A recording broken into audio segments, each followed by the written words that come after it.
Hello friends, strength of material subject में chapter number 1 के सब टॉपिक नंबर 1 में स्ट्रेस स्ट्रेन एंड डेल्टाइल कैलकुलेशन जो सब टॉपिक नंबर 1 है उसके एग्जांपल्स चल रहे हैं, जिसमें आज का ये हमारा 4th एग्जांपल है। इसके आगे के वीडियो में हमने 3 एग्जांपल एक्सप्लेन किए हुए हैं। ठीक है, तो ये 4th एग्जांपल आज हम देखते हैं।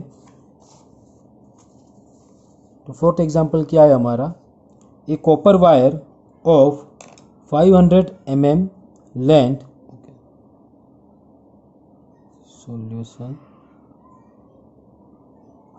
given data. Copper wire of 500 mm length, L is equal to 500 mm, is subjected to an axial pull of 5.5 kilonewton. मतलब जो कॉपर वायर जो है उसको 5.5 किलोन्यूटन जितने लोड से खींचा जा रहा है।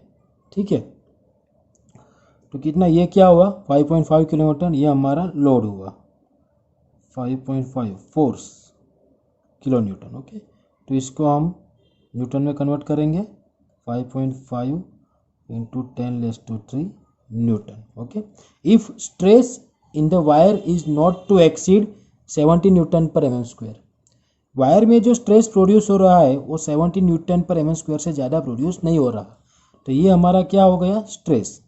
ठीक है, तो stress is equal to 70 newton per M square.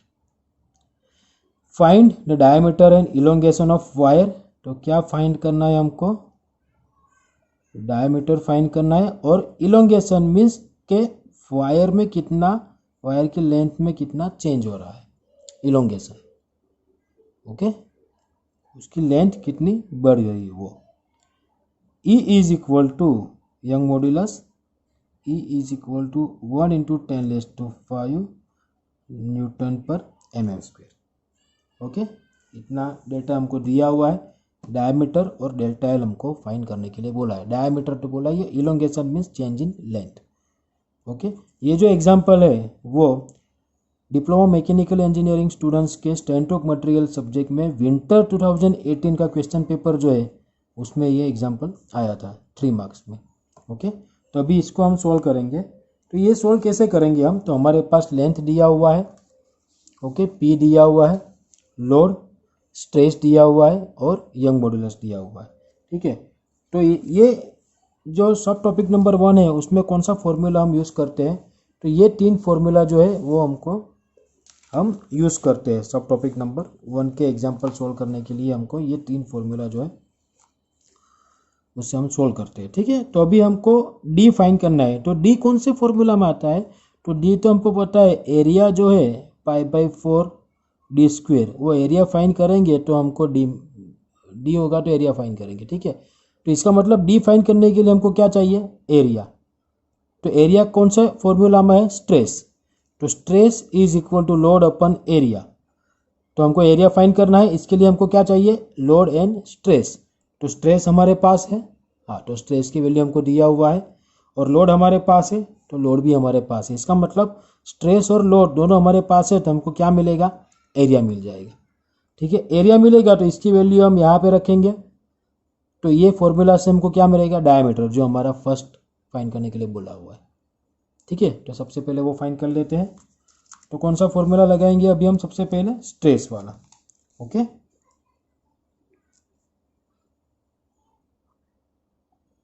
Stress sigma is equal to load upon area. अभी हमको क्या फाइंड करना है, एरिया फाइंड करना है। तो एरिया को हम यहाँ पे ले लेते हैं, एरिया यहाँ पे जाएगा, स्ट्रेस नीचे आ जाएगा, P अपन सिग्मा। ओके, तो area is equal to P कितना है हमारे पास, 5.5 10⁻⁵। ओके, और स्ट्रेस कितना है 70, तो एरिया कितना आएगा हमारा 5.5 into 10³ divide by 70 newton per M square, तो 78.571 mm स्क्वायर एरिया। ओके, ये हमारा एरिया आ गया। अभी एरिया मिल गया, तो फिर क्या करेंगे, A is equal to π/4 D square. ठीक है, अभी क्या फाइंड करना है हमको, डी फाइंड करना है।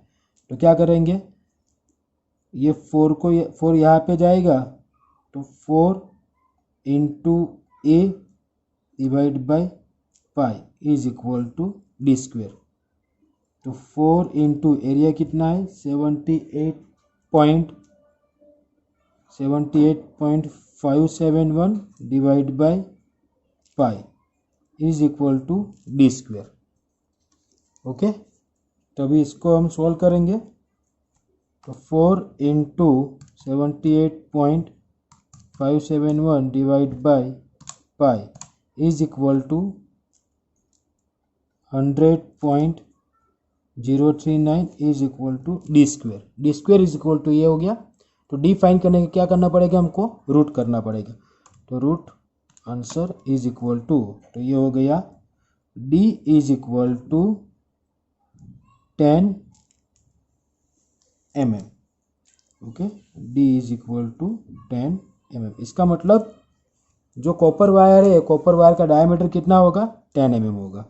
ओके, तो ये एक आंसर हमारा आ गया, D is equal to 10 mm। ठीक है, D is equal to 10 mm।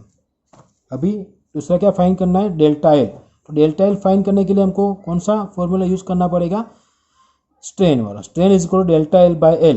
तो इसके लिए डेल्टा एल फाइंड करने के लिए हमारे पास एल होना चाहिए। तो एल हमारे पास है 500 mm और स्ट्रेन होना चाहिए। तो स्ट्रेन हमको दिया नहीं है, लेकिन ये जो फॉर्मूला है यंग्स मॉड्यूलस का, तो यंग्स मॉड्यूलस के फॉर्मूला में स्ट्रेस डिवाइड बाय स्ट्रेन, तो इस फॉर्मूला में स्ट्रेस हमारे पास है और यंग मॉड्यूलस है, तो हमको स्ट्रेन मिल जाएगा। ठीक है, स्ट्रेस और यंग मॉड्यूलस हमारे पास है, स्ट्रेस और यंग मॉड्यूलस है हमारे पास, तो क्या मिल जाएगा, स्ट्रेन मिल जाएगा। फिर स्ट्रेन की वैल्यू यहाँ पे रखेंगे और एल हमारे पास है, तो हमको क्या मिल जाएगा, डेल्टा एल। ओके, तो अभी क्या करेंगे हम, young modulus E is equal to stress divide by strain. क्या फाइंड करना है, स्ट्रेन फाइंड करना है। तो स्ट्रेन को हम यहाँ पे ले लेते हैं, स्ट्रेन यहाँ पे जाएगा, यंग मॉड्यूलस नीचे आ जाएगा। इसका वैल्यू क्या है 70 और ये है ब्रैकेट 1 इंटू 10⁵ ओके, तो ये आंसर क्या आएगा हमारा 70 डिवाइड बाई 1 इंटू 10⁵। तो ये हो गए 7 इंटू 10⁻⁻4 यूनिट। तो ये स्ट्रेन है, स्ट्रेन हमारा यूनिट लेस है। ओके, तो ये स्ट्रेन हमको मिल गया। अब क्या करेंगे, क्या फाइंड करना है हमको, डेल्टा एल। तो अभी स्ट्रेन का वैल्यू, ये जो फॉर्मूला है वो रखेंगे हम, वो अप्लाई करेंगे। तो strain is equal to delta L by L. क्या फाइंड करना है, डेल्टा एल फाइंड करना है हमको। तो एल को यहाँ पे लेके जाएंगे, strain into L is equal to delta L. Strain की वैल्यू क्या है 7 इंटू 10⁻⁻4 और L is equal to 500 is equal to delta L. Therefore delta L is equal to क्या होगा 7 इंटू 10⁻⁻4 इंटू 500। तो ये डेल्टा एल कितना है 0.35 mm। इसका मतलब जो कॉपर वायर है उसके लेंथ में 0.35 mm जितना चेंजेस हो रहा है, इतना इलोंगेशन हो रहा है। ओके, तो ये हमारा 4th एग्जाम्पल था। बस इस तरह के एग्जाम्पल सब टॉपिक नंबर 1 में क्वेश्चन पेपर में आते हैं। ठीक है, ये एग्जाम्पल भी विंटर 2018 में 3 मार्क्स में आया था।